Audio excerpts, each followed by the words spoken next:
आप अंग्रेजी दवाओं से परेशान हैं या फिर रोगों से परेशान होकर संसार से उठ जाना चाहते हैं? उठ जाने से पहले नाड़ी वैद्य क्या क्लब ट्राइए और अपने सभी रोगों का आयुर्वेद में सही समाधान पाइए। साथियों, इस वीडियो को ज़्यादा से ज़्यादा लाइक करें, कमेंट करें, शेयर करें और चैनल को सब्सक्राइब करना ना भूलें।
मेरा नहीं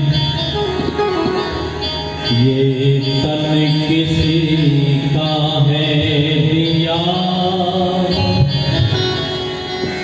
जो भी अपने पास है वो तन किसी का है दिया। मेरा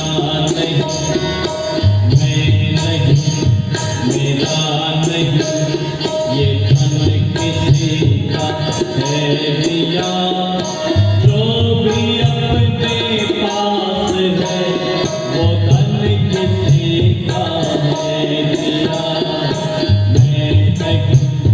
मेरा नहीं मेरा नहीं ये तन किसी का है दिया,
ये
की सेवा खोज अपनी प्रीति उससे कीजिए।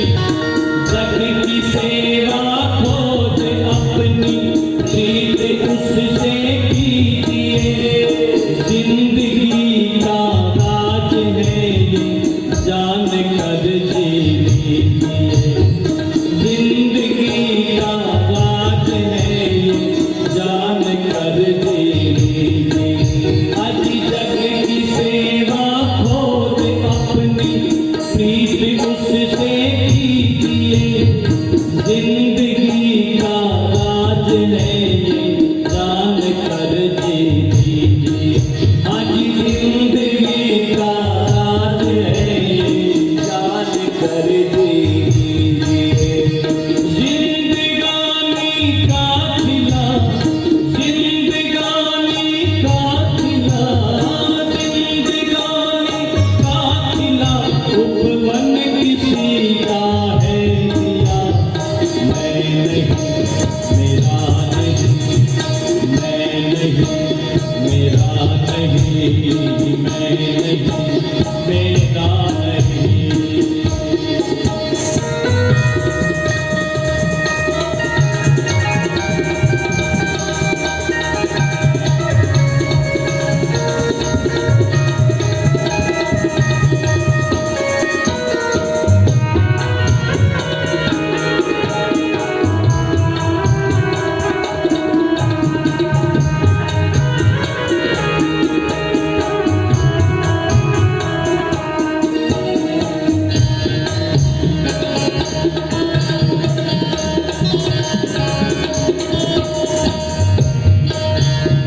जो मिला है वो हमेशा पास रह सकता नहीं। जो मिला है वो हमेशा पास रह सकता नहीं। कब बिछुड़ जाए ये कोई राज कह सकता नहीं। कब बिछुड़ जाए ये कोई राज कह सकता नहीं। जो मिला है वो हमेशा पास रह सकता नहीं। कब बिछुड़ जाए ये कोई राज कह सकता नहीं। आज कब बिछुड़ जाए ये कोई राज कह सकता नहीं। साधना की राह में, साधना की राह में, आज साधना की राह में साधन किसी का है दिया। मैं नहीं, मेरा नहीं, मैं नहीं, मेरा नहीं, ये तन किसी का है दिया। जो भी अपने पास है वो धन किसी का है दिया। मैं नहीं, मेरा नहीं, ये धन किसी का है दिया। जो भी अपने पास है वो धन किसी का है दिया। मैं नहीं, मेरा नहीं, मैं नहीं, मेरा नहीं, मैं नहीं, मेरा नहीं, मैं नहीं, मेरा नहीं, मैं नहीं, मेरा नहीं, मैं नहीं, मेरा नहीं, मैं नहीं, मेरा नहीं, मैं नहीं, मेरा नहीं।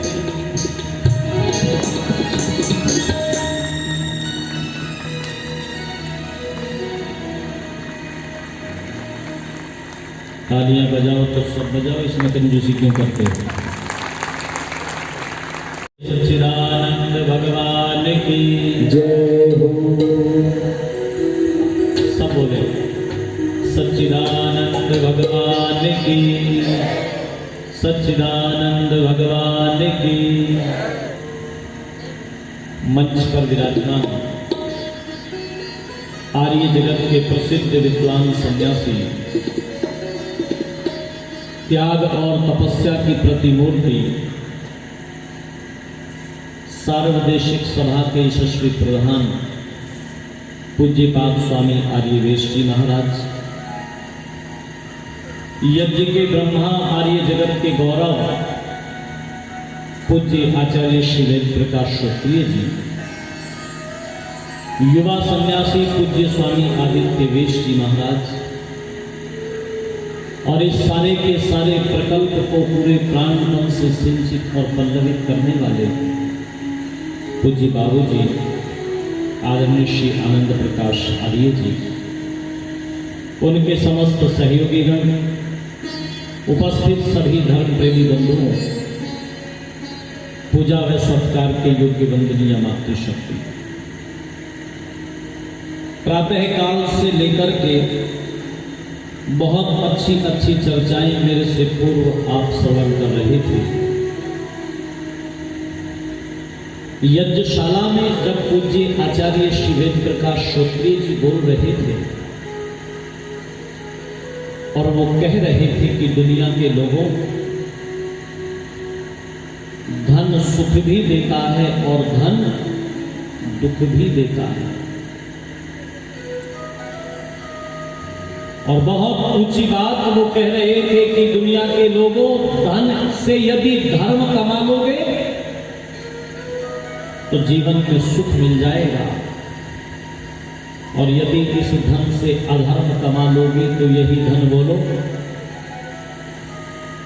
दुख का कारण बन जाएगा। और यज्ञ पर बैठ करके बहुत अच्छी चर्चा कर रहे थे। आज मैंने भी पहली बार ये बात सुनी कि यजमान यज्ञ वेदी पर बैठ करके व्यापार करता है। ये यजमान तू व्यापारी बन जा, और व्यापारी कभी घाटे का सौदा नहीं करता। उसकी कोशिश हमेशा यही रहती है कि उसके व्यापार में हमेशा लाभ लाभ लाभ ही होता रहे, और केवल लाभ नहीं होता रहे बल्कि शुभ लाभ होता रहे। आप लोगों का ध्यान इधर उधर जा रहा है, कोशिश कीजिएगा जुड़ने की, है जी, कोशिश करो जुड़ने की।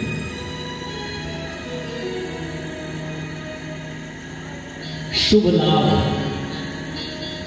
घर के दरवाजों पर हम लिखते हैं, घर की तिजोरियों पर हम लिखते हैं। मुझे नहीं पता आपने कितनी बार इस बात पर विचार किया है, चिंतन मनन किया है कि ये शुभ क्यों लिखा जाता है। हम भगवान से कभी प्रार्थना किया करते थे कि हे भगवान, मैं कभी अशुभ की कल्पना नहीं करता, अधर्म से कमाई हुई कमाई की कल्पना नहीं करता।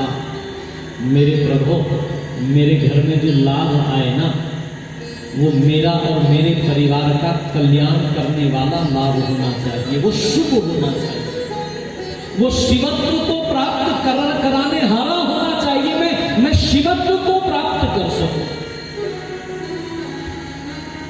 आज लोग लाभ तो बहुत कमाते हैं, पर मेरी माताओं बहनों धर्म प्रेमी बंधुओं, वो शिवत्व को प्राप्त नहीं कर पा रहे हैं। मैं से बहुत सारे परिवारों के विषय में जानता हूं। पूज्य स्वामी जी से चर्चा कर रहा था जब यज्ञशाला से निकल करके आए कि आचार्य जी, स्वामी जी, जब वो लोग साधारण स्थिति में थे, बहुत ज्यादा धन नहीं था और बहुत गरीब भी नहीं थे, बड़े खुशहाल थे, वो बड़े प्रसन्न थे। वो उन घरों में मैंने देखा किलकारियां गूंजा करती थी, प्रातः काल से उठ करके सायंकाल तक वो सारे के सारे लोग स्नेह के प्रेम के बंधन में बंधे हुए थे।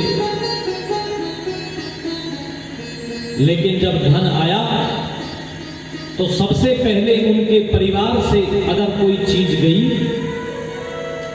तो वो धर्म चला गया, वेद की ऋचाएं चली गई, प्रभु का स्तवन चला गया, और उस परिवार में धन आते ही सुरा और सुंदरी आने लगी। और थोड़े ही समय में वो परिवार जो प्रेम के सूत्र में बंधा हुआ था, जो समर्पण के भाव हमेशा अपने मन में रखता था, उस परिवार में स्वार्थ के भाव आने लगे। अब मुझसे पूछते हैं, आचार्य जी क्या करें, ये क्या हो रहा है हमारे साथ में? मैंने उनसे निवेदन किया, वही हो रहा है जो तुम कर रहे हो। दुनिया में हमेशा क्रिया की प्रतिक्रिया हुआ करती है। दुनिया में हमेशा किए हुए कर्मों का फल ही मिला करता है। ये सुख और दुख मेरे और आपके कर्मों की ही कमाई है। माताओं बहनों, धर्म प्रेमी बंधुओं, इसलिए जब हम प्रातःकाल उठते थे तो हमारे जीवन की चर्या यज्ञ से प्रारंभ हुआ करती थी। राजा दशरथ के दरबार में जब मुनि विश्वामित्र खड़े हुए थे, राजा दशरथ ने मुनि विश्वामित्र को कहा था, जितनी अट्टालिकाएं आप, जैसा महल, जैसा आश्रम चाहते हैं, मैं वैसा आश्रम आपको बनाकर देने को तैयार हूं मुनि श्रेष्ठ। लेकिन मुनि विश्वामित्र के मन को जरा सा भी स्वार्थ छू तक नहीं गया था। साफ इनकार कर दिया था, साफ कह दिया था, राजा मैं धराधर धाम सोना चांदी लेने नहीं आया, मैं तो राम को ले जाने आया हूँ, राम के जीवन में श्रीवत्व उतारने के लिए ले जाने आया हूँ। मुझे राम को दे दो, मुझे राम को दे दो। और मैंने सविस्तार इस सारी चर्चा का वर्णन किया था। ले गए थे, ताड़का का वध श्री राम ने किया। और फिर मुनि विश्वामित्र जब सिद्ध आश्रम में पहुंच गए हैं, तो सिद्ध आश्रम में पहुंच करके मुनि विश्वामित्र ने श्री राम को अपनी प्रयोगशाला दिखाई है, अपनी आयुध निर्माणी में ले गए हैं, ऑर्डिनेंस फैक्ट्री में ले गए हैं। और जाकर के ये कहा है, रघुवीर हे राघव, जिन राक्षसों से तुम्हें मुकाबला करना है, इस यज्ञ की रक्षा करनी है, उनसे लड़ने के लिए इन शस्त्रों की आवश्यकता होगी। महादिव्य दंड चक्र श्री राम को दिया है। धर्म चक्र, काल चक्र, विष्णु चक्र, प्रचंड इंद्रास्त्र, वज्रास्त्र, महादेवास्त्र, ब्रह्मसिंह, एशिक, ब्रह्मास्त्र, मोदकी और शिखरणी नाम की 2 गदाएं श्री राम को दी हैं। अत्यंत उग्र धर्म पाश श्री राम को प्रदान किया है। कालपाश श्री राम को प्रदान किया है। वरुण पाश, अग्नेयास्त्र और एक उत्तम प्रकार की चमचमाती हुई तलवार श्री राम को दी है। हे राम, इसको धारण करो, इसकी धार कभी कुंद नहीं होगी, इसका वार कभी खाली नहीं जाएगा, इनको प्राप्त करो। श्री राम ने बहुत श्रद्धा से इन अस्त्र शस्त्रों को प्राप्त किया है। और तब एक दिन मुनि विश्वामित्र श्री राम को यह कह करके कि अब मैं यज्ञशाला में प्रवेश करना चाहता हूं, राघव, मैं अपने इस यज्ञ की रक्षा का गुरुतर भार तुम्हारे कंधों पर सौंपता हूं। और माताओं बहनों, धर्म प्रेमी बंधुओं, इस यज्ञ की ऊंचाई को जानते थे श्री राम, इसलिए धनुष और बाण लेकर के खड़े हो गए हैं। इस भाव को लेकर के खड़े हो गए हैं कि ये यज्ञीय संस्कृति बची रहेगी तो इस देश का शिवत्व बचा रहेगा, इस देश के का कल्याण बचा रहेगा। विस्तार में जाने का मन तो बहुत करता है, बहुत सारी चीजें कहने का, पर मैं क्या करूं, समय से मैं भी बंधा हुआ हूं।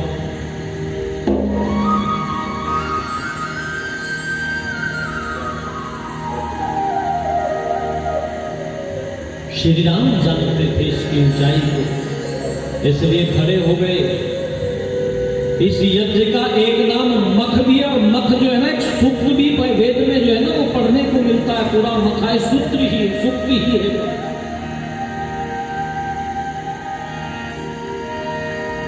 हो में करने लागे मुनि जारी, जारी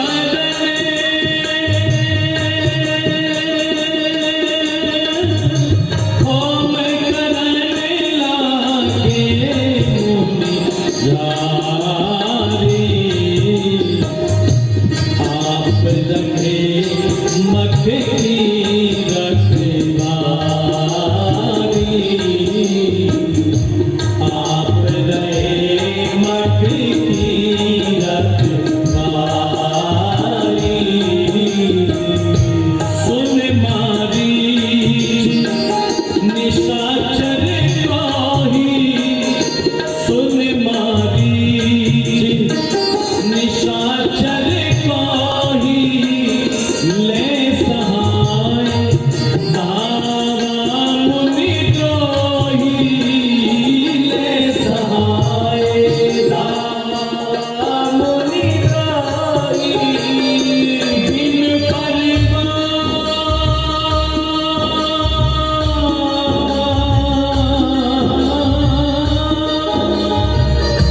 बिन परवान राम तेरी मारा, सत्योजन का सागर पारा,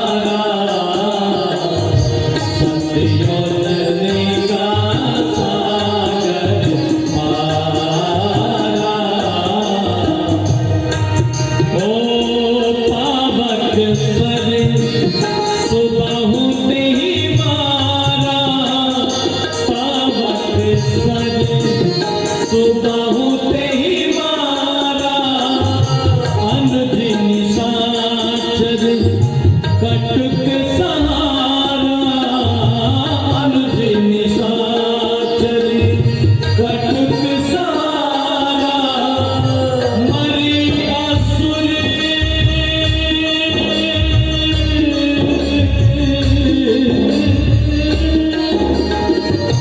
मरि असुर निर्भय सारे,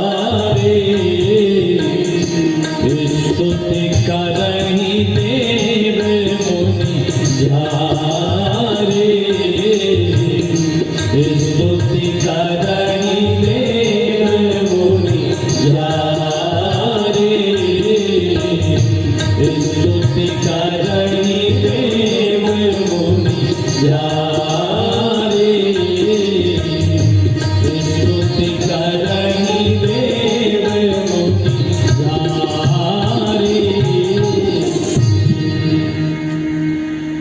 यज्ञ की रक्षा के लिए दशरथ नंदन राम खड़े हो गए हैं। ये कहकर के खड़े हो गए हैं मुनि श्रेष्ठ, निश्चिंत निर्भय होकर के आप यज्ञ करें। दशरथ नंदन राम खड़ा हुआ है यज्ञ की रक्षा के लिए। और जब एक क्षत्रिय खड़ा होता है, आप अंग्रेजी दवाओं से परेशान हैं या फिर रोगों से परेशान होकर संसार से उठ जाना चाहते हैं? उठ जाने से पहले नाड़ी वैद्य क्या क्लब आइए और अपने सभी रोगों का आयुर्वेद में सही समाधान पाइए। है ना रक्षा के लिए, तो फिर विघ्न और बाधा कोई डाल सके उसकी हिम्मत नहीं है। यज्ञशाला में प्रवेश मुनि श्रेष्ठ ने किया, आचमन किया है बैठ करके यज्ञशाला में। ओम अमृतोपस्रणमसि स्वाहा, ओम अमृताभिधानमसि स्वाहा, ओम सत्यम यशः शीर्मय शीर्षदा स्वाहा। सारे मुनिजन उस यज्ञशाला में बैठे हुए थे। स्वाहा स्वाहा की ध्वनि से सारे का सारा जंगल गूंज उठा है। स्तुति प्रार्थना उपासना के मंत्रों का पाठ किया, स्वस्ति वाचन का पाठ किया गया है। दीप प्रज्वलन हुआ, अग्नयाधान हुआ, समिधाधान हुआ, पंचघृताहुति प्रदान की गई है। स्वाहा स्वाहा स्वाहा स्वाहा, इस ध्वनि से सारा वातावरण गूंज उठा है। और ये जो स्वाहा है ना, इसको आप कभी यज्ञ वेदी पर बैठ करके अंतर मन से कभी बोल करके देखिएगा।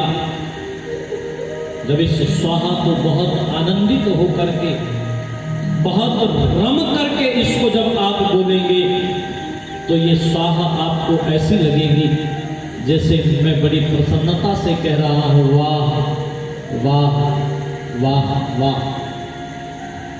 बहुत अच्छा, बहुत आनंद देने वाले हैं ये सारे के सारे मंत्र।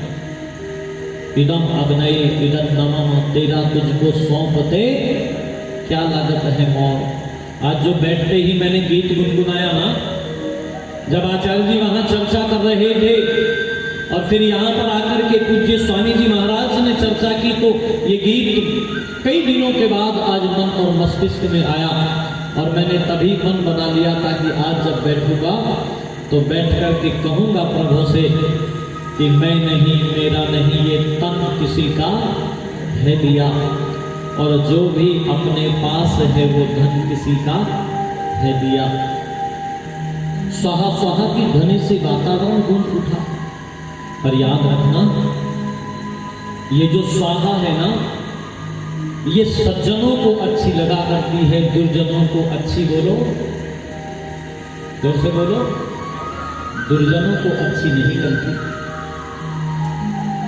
सदाचारी सज्जन लोगों को ये स्वाहा अच्छी लगती है। ये जो उत्सव है, ये जो वेद की ऋचाएं गूंजना है, ये तो पूज्य बाबूजी जैसे महात्माओं को अच्छी लगती है। कल चर्चा कर रहे थे, स्वामी जी से कह रहे थे, स्वामी जी यदि ये उत्सव नहीं होता तो एक शब्द का इस्तेमाल कर रहे थे, बोले कलंक लग जाता कि आर्य समाज तांडा का 129वां वार्षिकोत्सव नहीं हुआ। 29वां ही है ना बाबूजी? बोले ये कलंक लग जाता, ये कलंक नहीं लगने दूंगा मैं, अपने जीते जी ये कलंक नहीं लगने दूंगा मैं। ये ऐसे सज्जन महात्माओं का ही संकल्प हो सकता है। और कह रहे थे कि अभी तो ये मार्च है और फिर जब अगला उत्सव आएगा तो नवंबर में फिर करेंगे, मतलब मार्च में नहीं ले जाएंगे। ऐसा नहीं है जो कि मार्च में हो गया तो मार्च में हो गया ना, ये तो इस परिस्थिति वश जो है नहीं हुआ नवंबर में तो मार्च में कर लिया, इस वर्ष की पूर्ति हो गई है और बोले अगले वर्ष का फिर नवंबर में ही करेंगे। मैं निवेदन करने लगा हूं, ये सज्जन महात्मा लोगों को अच्छी लगा करती है, दुर्जनों को ये चीजें अच्छी नहीं लगती। मारीच और सुबाहु नाम के राक्षस जो हमेशा विघ्न और बाधा डाला करते थे, आज भी दौड़े चले आए। और जब दौड़े आए तो श्री राम यज्ञ की रक्षा के लिए खड़े हुए थे, आश्रम की परिधि पर खड़े हुए थे। आते हुए मारीच को देखा तो श्री राम ने कहा, सावधान, वहीं रुक जाओ, सावधान वहीं रुक जाओ। कौन हो तुम? दशरथ नंदन राम इस यज्ञ की रक्षा करने के लिए खड़ा हुआ है। अब इस यज्ञ में कोई विघ्न और बाधा डाल ना सकेगा, कोई राक्षस इसमें अवक्ष पदार्थ डाल ना सकेगा। श्री राम की इस चेतावनी की अवहेलना की मारीच ने। अट्टहास करते हुए जैसे ही आगे बढ़ने की कोशिश की तो श्री राम ने बाण निकाल करके, बिना फरका बाण निकाल करके मारीच को लक्ष्य बना करके बाण छोड़ा। बाण मारीच की छाती में जाकर के लगा। बिना फरका बाण समझते हैं आप, जिसके अग्रभाग में वो नुकीला वाला भाग लगा हुआ नहीं होता। बिना फरका बाण मारा और बाण की चोट कितनी खतरनाक रही होगी। मारीच उस बाण से छटपटा करके भाग खड़ा हुआ, युद्ध भूमि को छोड़ करके चला गया वहां से। और कहां गया? उस सारे के सारे क्षेत्र को छोड़ गया मारीच, सीधा लंकाई जाकर के रुका। इससे पहले मारीच रुका नहीं, गिरा तो कई जगह भागता, लेकिन लंका से पहले नहीं रुका। और बरसों बरस माताओं, बहनों, धर्म प्रेमी बंधुओं, मेरे राम के मारे हुए बाण की चोट को मारीच बरसों बरस भुला नहीं पाया। जब तक जिया तब तक भुला नहीं पाया। कितनी खतरनाक रही होगी श्री राम के बाण की वो चोट। उस समय पर भी चर्चा करता है जब रावण जो है ना, जनक नंदिनी के हरण का प्रस्ताव लेकर के आया है। श्री राम की भार्या भगवती सीता जी के हरण का प्रस्ताव लेकर के मारीच के पास में जब आया, 2 बार आया मारीच के पास रावण। जब पहली बार आया ना और उसने आकर के ये कहा कि मैं राम की भार्या का हरण कर लाऊंगा, इसमें सहायता करो मेरी, तो जरा उस समय के वो शब्द पढ़ना कभी वाल्मीकि रामायण को उठा करके। मारीच ने ये कहा, लंकेश, कौन व्यक्ति है जो तुम्हें इस दुनिया में जीवित नहीं देखना चाहता? हे लंकेश, जिसने भी राम की भार्या का हरण करने का ये प्रस्ताव, ये सुझाव तुम्हें दिया है, ये परामर्श तुम्हें दिया है, लंकेश, मैं दावे के साथ तुम्हें कह सकता हूं वो तुम्हारा मित्र नहीं है, वो तुम्हारा शत्रु है, वो तुम्हें दुनिया में जीवित नहीं देखना चाहता। इतना ही नहीं, वो कहता है लंकेश तुमने उस दशरथ नंदन राम को देखा नहीं है। मैंने देखा है उसे। और कब देखा है तो जरा शब्द सुनिएगा। यूं बोला मैंने तब देखा है जब उस दशरथ नंदन राम ने युवावस्था की दहलीज पर कदम मात्र रखा था।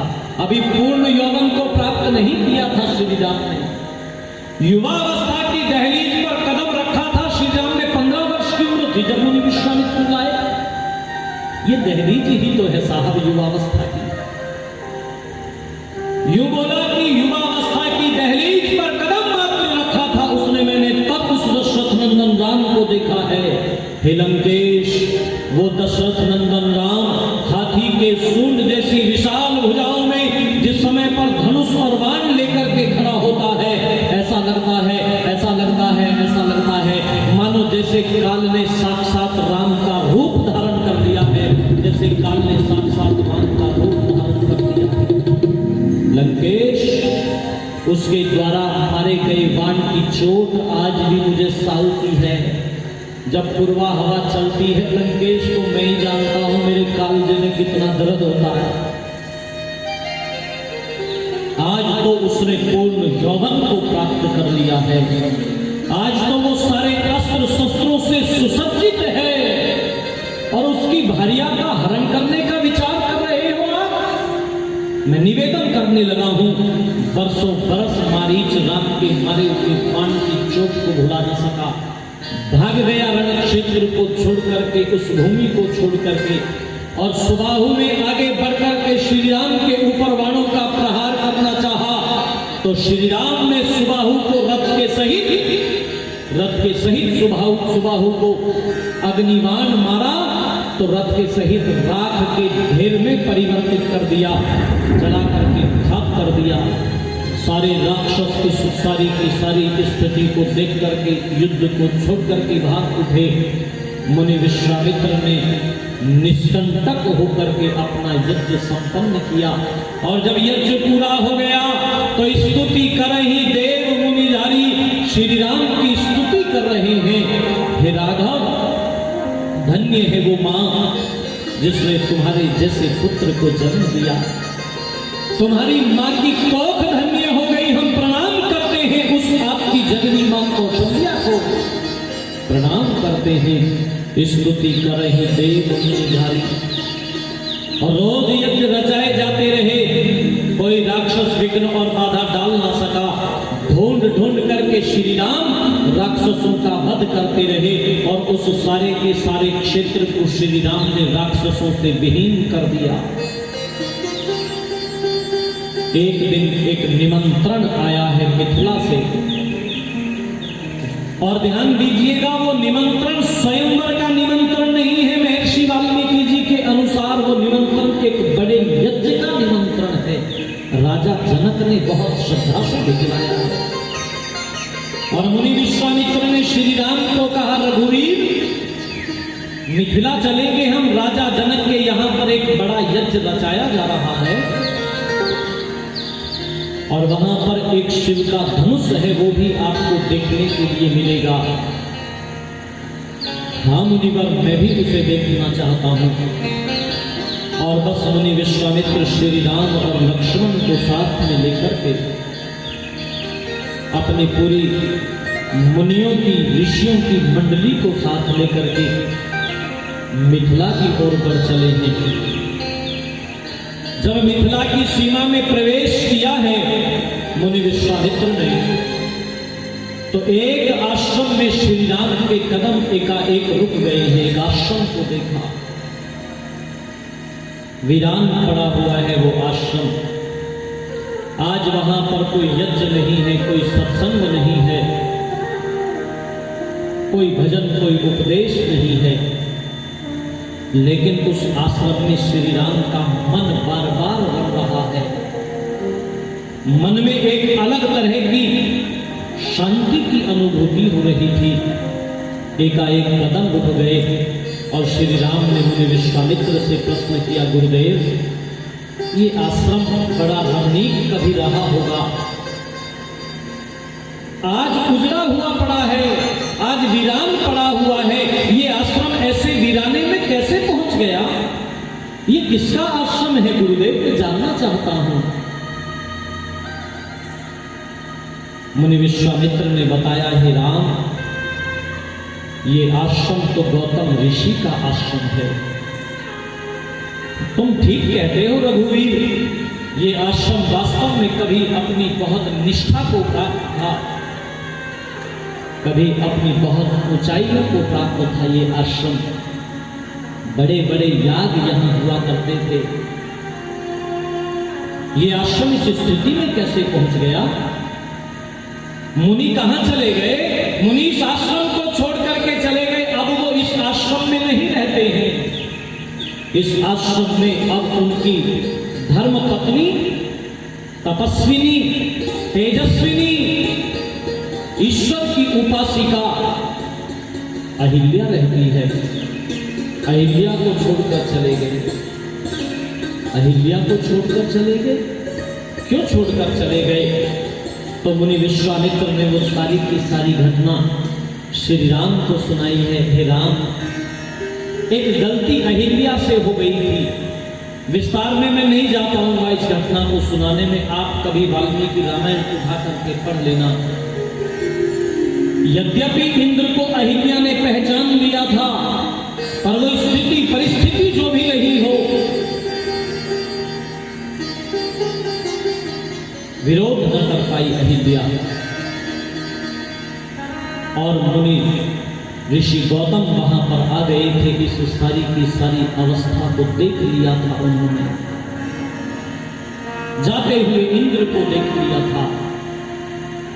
और माताओं, बहनों, धर्म प्रेमी बंधुओं, लोग कहते हैं कि अहिल्या पत्थर की हो गई थी। माताओं, बहनों, धर्म प्रेमी बंधुओं, अहिल्या पत्थर की नहीं हुई थी, अहिल्या पत्थर सी हो गई थी। आप इसको कल्पना कीजिएगा। कभी आप कहते हुए सुना होगा ना आपने, हाय उस आदमी ने मुझे ऐसी स्थिति में देख लिया, मुझे लगा कि मैं तो जैसे जमीन में गड़ गया। वस्तुतः जमीन में गड़ता थोड़ा ही है आदमी। अहिल्या पत्थर सी हो गई थी। मुनि ने कहा, ऋषि ने कहा, गौतम ऋषि ने, अहिल्या तुमने मेरे विश्वास को तोड़ा है, तुमने मेरे विश्वास को तोड़ दिया अहिल्या। अब मैं तुम्हारे साथ रह न पाऊंगा अहिल्या। और बस अहिल्या ने कोई सफाई नहीं दी है अपनी, बस दीवार से लग करके पत्थर की तरह से खड़ी रही अहिल्या, चुपचाप खड़ी रही। बरसों बरस तुम्हें तपस्या की अग्नि में अपने आप को जला करके शुद्ध और पवित्र करना होगा। मुनि चले गए, माताओं बहनों, अहिल्या को छोड़कर चले गए। पर याद रखना, अगर गलती रुलाती है तो यह राह भी दिखाती है। बशर गलती का पुतला है, ये अक्सर हो ही जाती है। पर जो गलती करके पछताए उसे इंसान कहते हैं, और जो गलती करके अड़ जाए उसे शैतान कहते हैं। और जो गलती पर करे गलती पीटे, फिर करे गलती फिर पीटे, फिर करे गलती फिर पीटे, उसे पाकिस्तान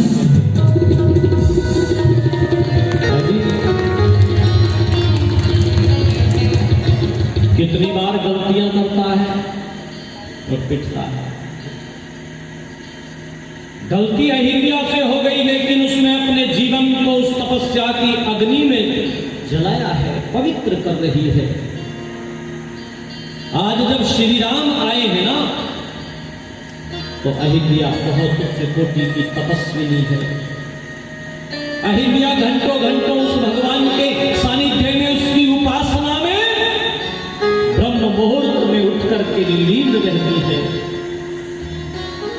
और मेरे राम किसी को ठोकर नहीं लगाते। अरे मेरे राम तो ताड़का जैसी राक्षसी का वध करने में संकोच करते दिखाई देते हैं। क्या किया मेरे राम ने? अहिल्या से जो गलती हुई थी गुरुदेव, उसका प्रायश्चित हो चुका है। और जब अहिल्या आई है ना, तो श्री राम ने अहिल्या मां की तरफ देखा, चेहरे से वो दिव्य तेज टपक रहा था। अपना सर श्री राम ने अहिल्या मां के चरणों में रख करके ये कहा, मां अहिल्या, दशरथ नंदन राम आपके श्री चरणों में अभिवादन करता है, आपका वंदन करता है, आपका वंदन करता है। ये लोगों, मेरी माताओं बहनों, श्री राम जैसा व्यक्तित्व जिसके चरणों में सर रख रहा हो, बोलो फिर उसके उद्धार को होने से कोई रोक सकता है क्या? कोई रोक सकता है क्या? यही था वो अहिल्या का उद्धार। सत्संगति से, महापुरुषों की संगति से पत्थर मन कुंदन बन जाता है। अब मैं कई बार ये पंक्तियां गुनगुनाता हूं, कई बार ये कहता हूं कि सत्संगति और विमल मति से पत्थर मन कुंदन बन जाए, नीरस सा टुकड़ा शीशे का, नीरस सा टुकड़ा शीशे का, हाथों का कंगन बन जाए, सत्संगति और विमल मति से। और एक एक शब्द को बहुत ध्यान से सुनिएगा। सूरज की किरणों से मिलकर अगम सिंधु का खारा पानी, मोती बने कपूर सुगंधित, मोती बने कपूर सुगंधित, जन जीवन धन धन बन जाए, सत्संगति और विमल मति से। भूखे पापों की लंका को नाश करे रावण के दल का, भूखे पापों की लंका को नाश करे दुर्गुण के दल का, भूखे पापों की लंका को नाश करे दुर्गुण के दल का, धर्म शास्त्र सम्मति संगति से, धर्म शास्त्र सम्मति संगति से, ऐसा रघुनंदन बन जाए, सत्संगति और विमल मति से। और क्या सुंदर पंक्तियां कि एक सपूत मिटा सकता है इतिहासों के काले धब्बे, एक सपूत मिटा सकता है इतिहासों के काले धब्बे, चंदन के एक ही बूटे से, चंदन के एक ही बूटे से, सारा वन चंदन बन जाए, सत्संगति और विमल मति। और पूज्य बाबूजी, ये पंक्तियां आपको समर्पित, बहुत ऊंची पंक्ति है ये।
टुकड़ाते सेका रस सा टुकड़ाते सेका हाथों का कंगन बन जाए सत्संगतिया विमल गति से पत्थर बन कुंदन बन जाए सत्संगतिया विमल गति से पत्थर बन कुंदन बन जाए सत्संगति और विमल मति से।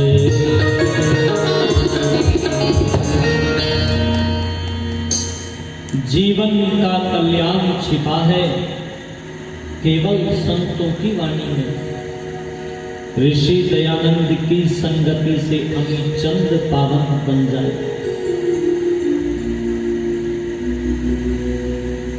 पाकिस्तान में अब तो वो जिला चला गया झेलम, वहां पर ऋषि वरदेव दयानंद जी महाराज का व्याख्यान हो रहा था। एक अमीचंद नाम का तहसीलदार आकर के ऋषि से निवेदन करता है, महाराज यदि अनुमति हो तो एक भजन सुना दूं मैं आपके व्याख्यान से पहले। ऋषि ने सहज भाव से अनुमति दे दी थी, सुना दो। अमीचंद ने भजन सुनाया तो समा बांध दिया। गजब का गाता था अमीचंद,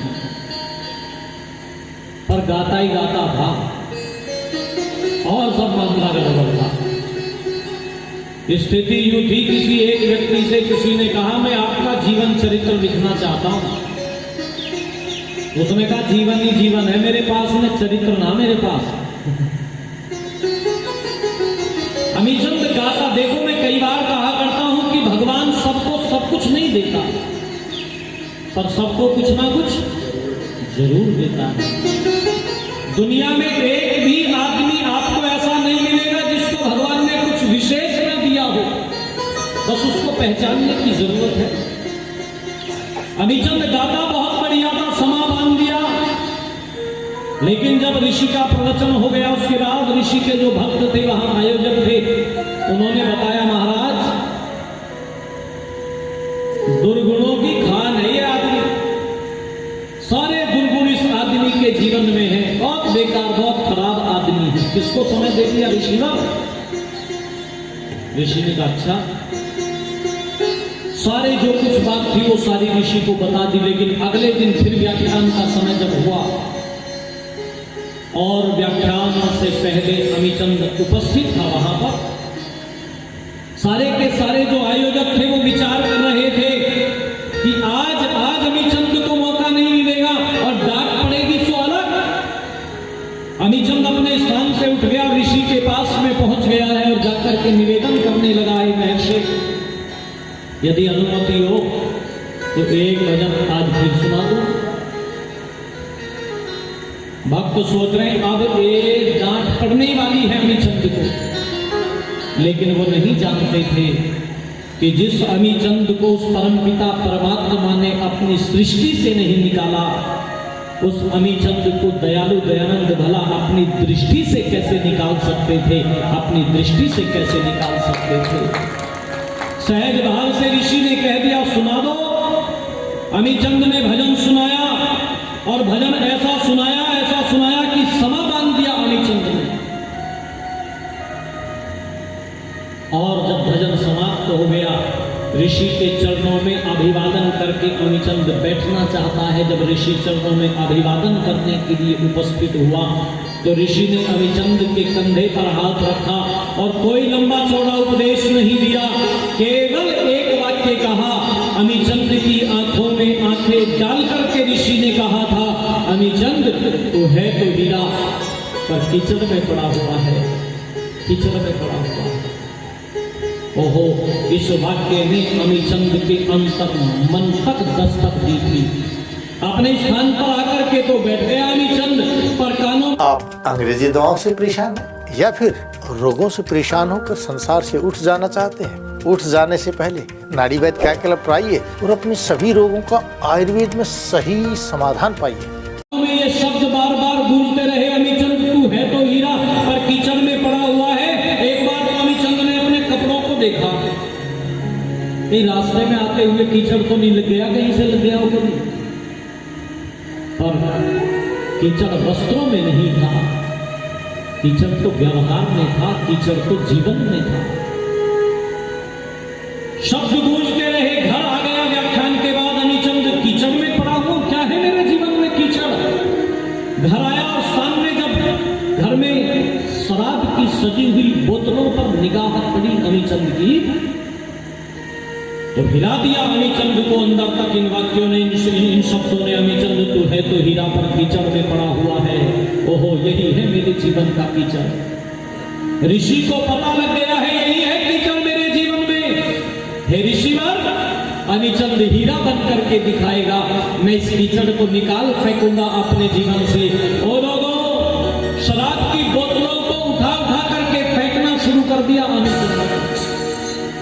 भरी हुई बोतलें तोड़ रहा है। पास में रहने वाले जो पड़ोसी थे, आसपास में रहने वाले जो पड़ोसी थे, उन्होंने जब भरी हुई बोतलों को तोड़ते हुए अमीचंद को देखा तो आपस में चर्चा करने लगे, भाई ऐसा लगता है कि आज अमीचंद को ज्यादा चढ़ गई, ज्यादा पी गया अमीचंद, क्योंकि आज इसे खाली और भरी बोतल का ही पता नहीं लग रहा है। आज तक तो अमीचंद जब बोतलें फेंका करता था तो खाली बोतलें फेंका करता था, लेकिन आज इतना नशा चढ़ गया, इतनी चढ़ गई है कि आज तो खाली और भरी का अंतर ही पता नहीं है। भरी बोतलें फेंक रहा है, भरी बोतलें फेंक रहा है। पर वो नहीं जानते थे कि आज तक जो नशा अमीचंद करता था वो नशा तो खराब नशा था। शाम को पीता था, सुबह तक उतर जाता था। गुरु नानक देव ने लिखा था, ये शराब जो है ना, ये नशा आदमी की करने की चीज नहीं होती। लिखा था उन्होंने कि माड़ा नशा शराब दा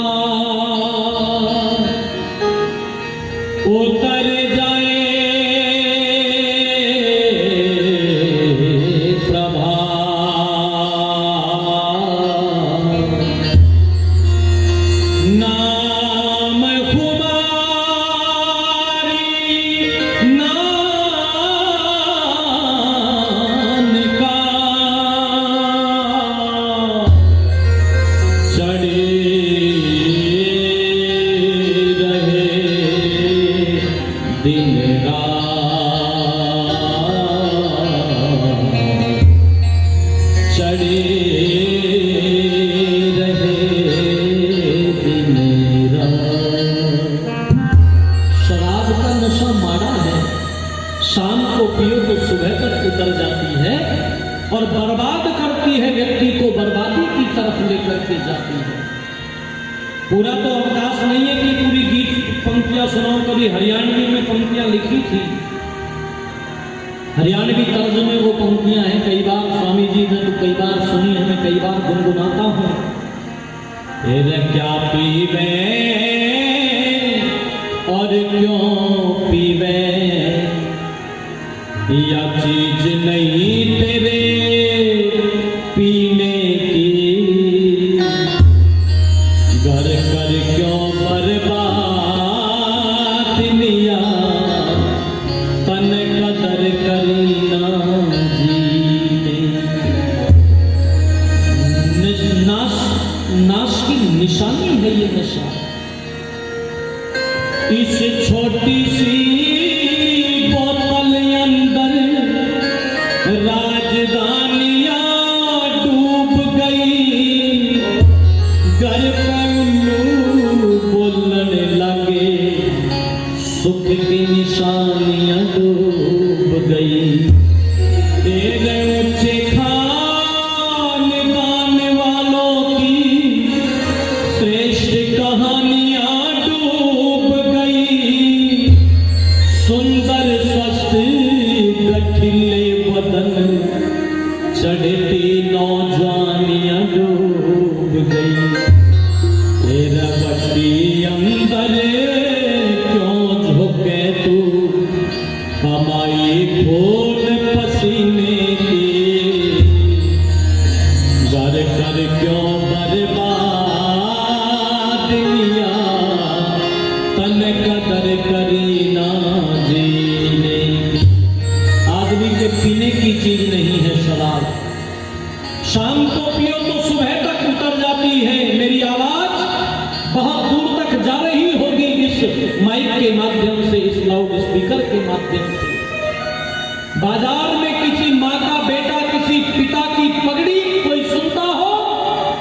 तो मेरी अपील तो सुन ले। शराब आदमी के पीने की चीज नहीं है, ये बर्बादी की तरफ लेकर के जाती है। पिता की पगड़ी को सरे बाजार नीचा दिखाती है, माँ की कोख को सरे बाजार ल जाती है। ये नशा अपने जीवन से छोड़ देना। अरे नशा करना ही है तो भगवान की भक्ति का नशा करना, नशा करना ही है तो राष्ट्र की भक्ति का नशा करना। जो नशा किया था पंडित राम प्रसाद बिस्मिल ने, जो नशा किया था अशफाकुल्लाह खान ने, जो नशा किया था चंद्रशेखर आजाद ने, और 2 दिन बाद जिनका बलिदान दिवस है, जो नशा किया था सरदार भगत सिंह ने, जो नशा किया था सरदार भगत सिंह ने, जिनकी स्तुति करते हुए सारस्वत मोहन मनीषी जी ने लिखा कि परवाने प्रज्वलित शिखा को चूम गए थे, कितने पागल बिना पिए ही झूम गए थे। अरे भगत सिंह की भक्ति बिना ये हवन ना होता, आशाओं की लाशें होती कफन ना होता, आशाओं की लाशें होती कफन ना होता। माताओं बहनों धर्म प्रेमी बंधुओं में निवेदन करने लगा हूं, अमीचंद शराब की बोतलों को तोड़ता है और ये कहता है हीरा बन करके दिखाऊंगा। एक दूसरी स्त्री घर में रखी हुई थी, उसको भेज दिया, चली जाओ यहां से, अब तुम्हारी कोई जरूरत नहीं है। पत्नी अपने मायके में रह रही थी, अमीचंद चल पड़ा है घर से, अपने ससुराल पहुंच गया और जाकर के अपनी पत्नी से बोला, देवी तू घर चल, मैं तुझे ले जाने के लिए आया हूं। पत्नी ने कहा घर कहाँ है वो? घर तो कभी गई थी मैं, जब आप सेहरा बांध करके आए थे और मेरा हाथ पकड़ा था, तुमने कहा था सौभाग्य के लिए तुम्हारा हाथ पकड़ रहा हूं मैंने उस समय पर सपने सजोए थे कि मैं एक देवता के घर जा रही हूं, पर मेरे भाग फूट गए। वो घर कहाँ है? वो तो नरक से भी बदतर है, नहीं जाऊंगी मैं वहां पर, नहीं जाऊंगी। अमीचंद ने कहा नहीं देवी, अब मैं वैसा अमीचंद नहीं रहा हूं, तू घर चल देवी, तू घर चल, मैं तुझे ले जाने के लिए आया हूं। ए देवी मैं हीरा बन करके दिखाऊंगा, तू घर चल, तू घर चल। झटके से हाथ छुड़ा लिया अमीचंद की पत्नी ने। ये बात तो पहले भी कई बार कहते रहे हो तुम, नहीं जाऊंगी मैं घर, नहीं जाऊंगी। और ये कह करके झटके से हाथ छुड़ा करके जब चलने लगी तो मेरी माताओं बहनों धर्म प्रेमी बंधुओं, अमीचंद फफक करके रो पड़ा और फफक करके रो करके अमीचंद अपनी पत्नी के पैरों में गिरने के लिए तैयार हो गया। देवी मैं तेरे पैर पकड़ता हूं, मेरी सारी गलतियों की माफी दे दे तू मुझे, मैं तुझसे तेरे पैर पकड़ करके क्षमा याचना करता हूं। हे देवी बस तू अब की बार घर चल, मैं हीरा बन करके दिखाऊंगा, मैं हीरा बन करके दिखाऊंगा। मेरी ये माताएं, मेरी ये बहनें तो क्षमा की, सरलता की, सहृदयता की साक्षात प्रतिमूर्ति होती है। जब अमीचंद पैरों की तरफ चला तो देवी ने हाथ पकड़ लिए थे अपने पति देव के और कह दिया था कि मैं पत्नी तुम हो, नाथ मेरे पैरों को लगाओ ना हाथ मेरे, ये सुमित्रा तेरी रानी है, मेरे प्राण पति सुमित्रा तेरी रानी है, मेरे प्राण पति, मैं पत्नी तुम हो, नाथ मेरे पैरों को लगाओ ना हाथ मेरे, सुमित्रा तेरी रानी है, मेरे प्राण पति सुमित्रा तेरी रानी है, मेरे प्राण पति। जीवन का कल्याण छिपा है केवल संतों की वाणी में, ऋषि दयानंद की संगति से अमी चंद पावन बन जाए। आर्य समाज का सबसे पहला भजनोपदेशक बना वो, जिसको आगे चल कर के दुनिया के लोगों ने भक्त अमी चंद के नाम से जाना। प्रभु की भक्ति के गीत लिख लिख करके गाता था। आज मिल सब गीत गाओ उस प्रभु के धन्यवाद। जीवन का कांटा बदल जाता है माताओं बहनों धर्म प्रेमी बंधुओं। यही था वो अहिल्या का उद्धार। श्री राम ने श्री चरणों में सर रख करके कह दिया था, माते प्रणाम स्वीकार करें। और ध्यान दीजिएगा, अहिल्या का एक बेटा भी है जो राजा दशरथ की मंत्री परिषद का सुयोग्य सदस्य है, जिसका नाम है शतानंद। श्री राम का धन्यवाद करते हुए कहता है, हे राघव, हे रघुवीर, मैं जन्म जन्मांतर तक आपके इस ऋण को चुका न सकूंगा, हमेशा कृतज्ञ रहूंगा। मेरी माँ के खोए हुए सम्मान को आपने वापस दिलाया, मैं आपका कृतज्ञ रहूंगा, आपका आभारी रहूंगा, हमेशा आपका आभारी रहूंगा। माताओं बहनों धर्म प्रेमी बंधुओं, मिथिला में श्री राम ने गुरुवर विश्वामित्र जी के साथ में प्रवेश किया है। राजा जनक मुनिश्रेष्ठ का स्वागत कर रहे हैं और परिचय प्राप्त कर रहे हैं।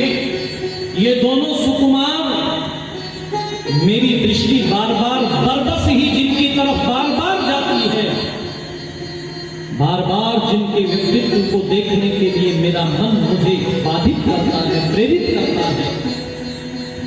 ये दोनों सुकुमार कौन हैं? तो मुनि विश्वामित्र ने परिचय कराया, ये दशरथ नंदन राम हैं, जिन्होंने मेरे यज्ञ की रक्षा की है। और ये इन्हीं के अनुज वीरवर लक्ष्मण हैं, जो हमेशा भैया के साथ में हमेशा साई की तरह से रहते हैं। और हे राजन,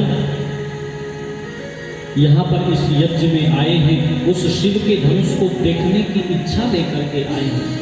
ध्यान देना, राजा जनक की जो बेटी है भगवती सीता, वो वीर शुल्का है, बहुत योग्य बेटी, बहुत सुयोग्य बेटी है।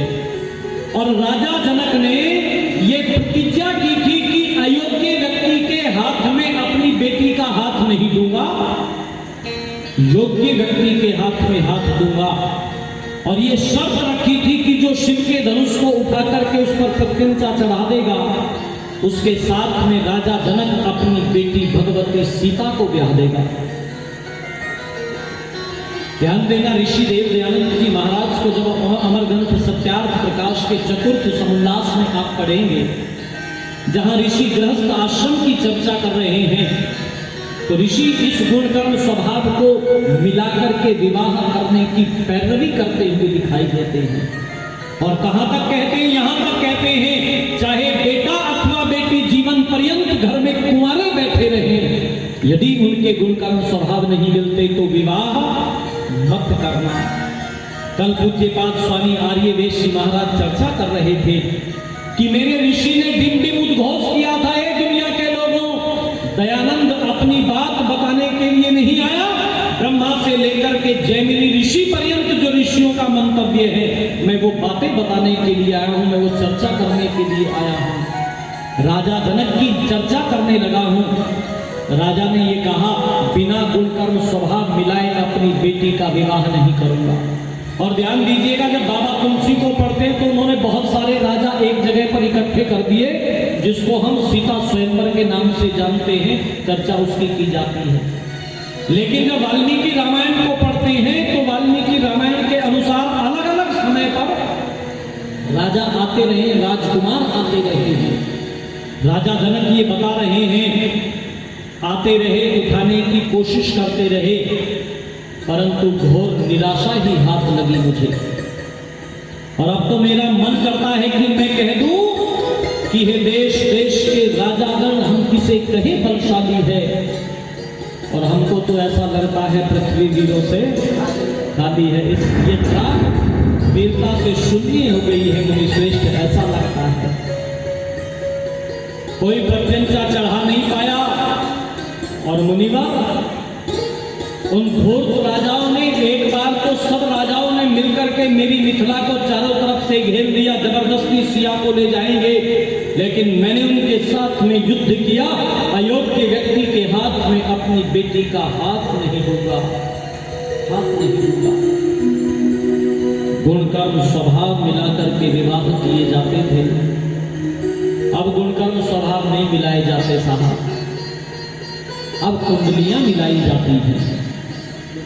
और हमारे एक विद्वान कह रहे थे कि पति और पत्नी की, वर और वधू की, कन्या की और वर की कुंडली तो मिलाओ चाहे नहीं मिलाना,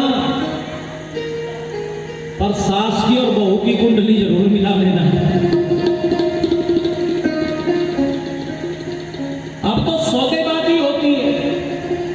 बेटी बाबा देखने के लिए गया बेटे को, लड़का पसंद आ गया, पूछने लगे जी लड़का तो पसंद है, आपकी कोई मांग कोई डिमांड आपकी? अजी बोले राम का भजन करो, हम तो भगवान से मांगने वाले लोग हैं जी, मांगेंगे भगवान से मांगेंगे, प्रभु ने सब कुछ बहुत दे रखा है। बहुत सारी बातें कह करके और फिर एक बात बाद में बोली, वैसे आपका बजट क्या है? कितना होशियार आदमी। अच्छा, जब कोई डिमांड ही नहीं है तो फिर बजट पूछने की क्या जरूरत है? ये तो वैसी ही बात हो गई ना कि शाम को मैं पी और सुबह को तौबा कर ली, रिंद के रिंद रहे, हाथ से जन्नत न गई। ये तो वैसी ही बात हो गई ना। आपका बजट क्या है कि आप क्या दे दोगे? उसने कहा कि एक कार दे देंगे, और क्या दे दोगे? एक एलईडी दे देंगे, और क्या दे दोगे? एक मोटरसाइकिल दे देंगे, और क्या दे दोगे? एक फ्रीजर दे देंगे, और क्या दे दोगे? जनरेटर दे देंगे, और क्या दे दोगे? और जब बड़ा बड़ा सामान खत्म हो गया तो इसमें छोटा छोटा गिनाना शुरू कर दिया कि एक हीटर दे देंगे, और क्या दे दोगे? कुकर दे देंगे, और क्या दे दोगे? जब ये छोटा छोटा सामान भी खत्म हो गया और इसने फिर पूछा और क्या दे दोगे? ये कहने लगा तेरे घर में आग दे दूंगी। और तो यही बताया देने को, अरे जिसने अपनी पहली पोसी बेटी दे दी उससे और क्या मांगते हो? राजा जनक ने कहा मेरी बेटी वीर शुभ का है, अयोग्य व्यक्ति के हाथ में अपनी बेटी का हाथ नहीं दूंगा।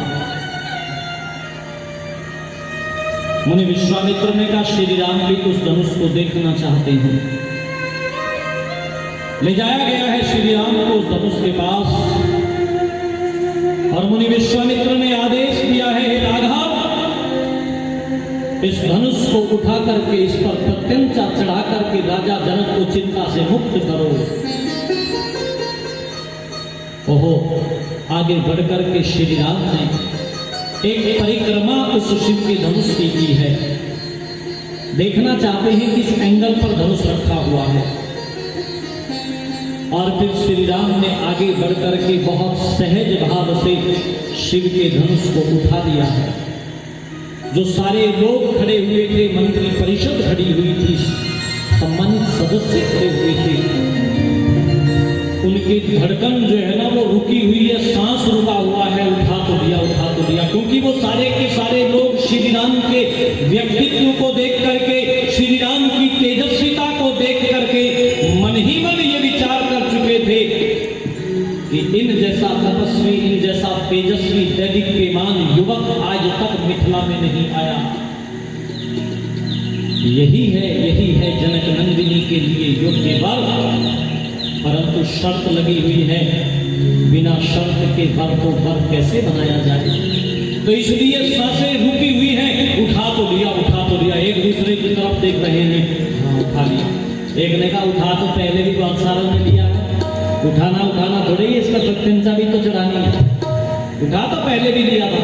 बोले रे एक आदमी को उठाया था, एक आदमी के तो हाथ ही फंसे रह गए थे, उसने हाथ निकलवाओ मेरे। एक बोला हाथ ना निकले इसके तो काटने पड़ेंगे हाथ। उठा लिया। और श्री राम ने बहुत सहज भाव से जब उस पर प्रत्यंचा चढ़ाने के लिए धनुष को झुकाना शुरू किया तो श्री राम के बाजूबल के सामने शिव का धनुष कमजोर सिद्ध हुआ, बीच से टूट करके धड़ाम से तो टूटे हुए।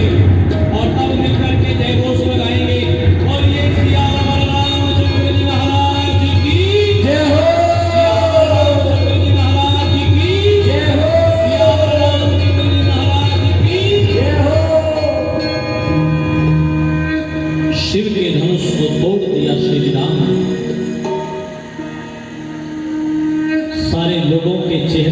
पर प्रसन्नता तैर गई है।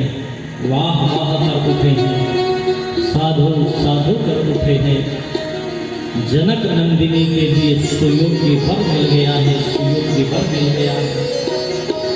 और फिर मुनि विश्वामित्र ने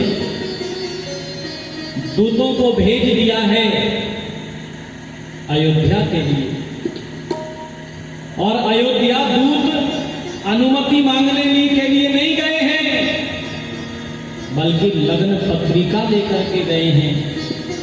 बारात को सजा करके ले आने का आग्रह लेकर के गए हैं, निमंत्रण लेकर के गए हैं। दूत अवधपुर पटे महु जाई, दूत अवधपुर पटे महु जाई। आने नपे दशरथ ही गोदाई, आने नपे दशरथ ही गोदाई। मुदित राहो कहीं भले हो कृपाला, मुदित राहो कहीं भले हो कृपाला। पठे दूत अवध से निकाला, पठे दूत अवध से निकाला।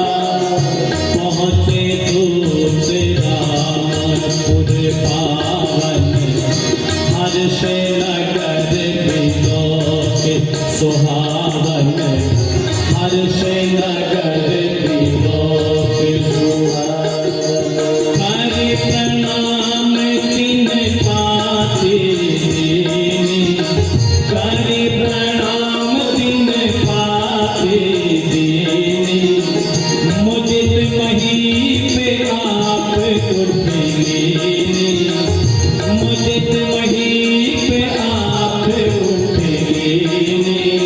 मारी विलोचन वाचक पाती, मारी विलोचन वाचक पाती। पुलक गात आई भर छाती, पुलक गात आई भर छाती।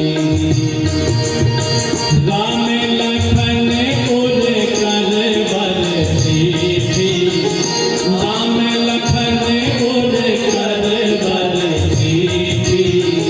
रह गए कहते न खाती मीठी, रह गए कहते न खाती मीठी। पुण्य हर्षि धरि धीर, पुण्य धरि धीर पत्रिका वासी, पुण्य धरि धीर पत्रिका वासी। हर्षि सभा बात सुन साची, हर्षि सभा बात सुन साची, हर्षि सभा बात सुन साची। दूत अयोध्या पहुंच गए और राजा दशरथ को लग्न पत्रिका थमा दी है।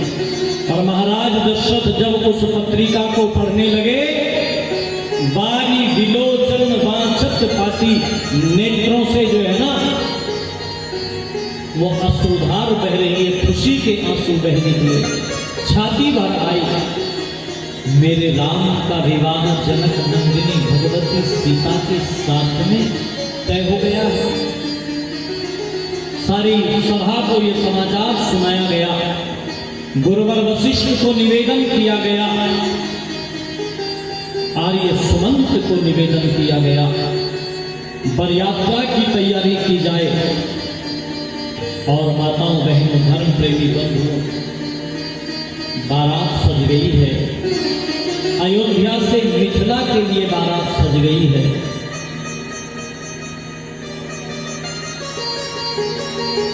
कुछ लोग रह रहे हैं तो बोले भाई उनको भी कहो 5 बजे बारात चलेगी शाम में, उनको भी कहो 5 बजे का समय है बारात के चलने का, और जो लोग रह गए हैं तैयार करो उनको भी। आप भी जिसको बारात में चलना है ठीक 5 बजे, जो रह जाएगा उसे बिल्कुल नहीं लेके जाने के जो 5 बजे के बाद छूट जाएगा वो छूट जाएगा, वो फिर पीछे से अपने साधनों के हिसाब किताब से आना, हमारी कोई जिम्मेदारी नहीं है।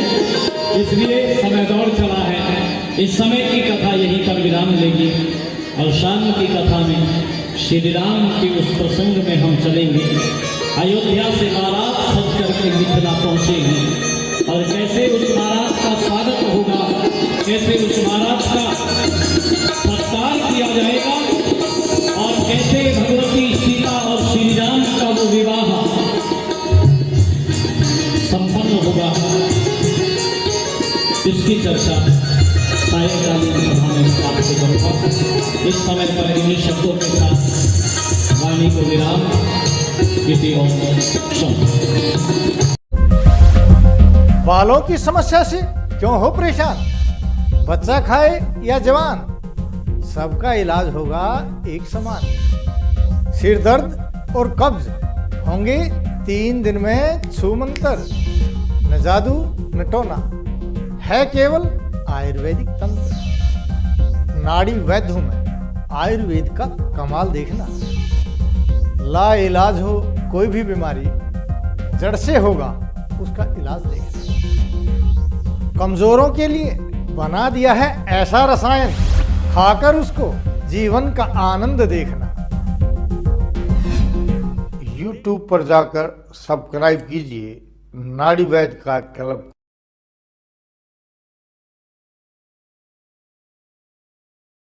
साथियों, इस वीडियो को ज़्यादा से ज़्यादा लाइक करें, कमेंट करें, शेयर करें और चैनल को सब्सक्राइब करना ना भूलें।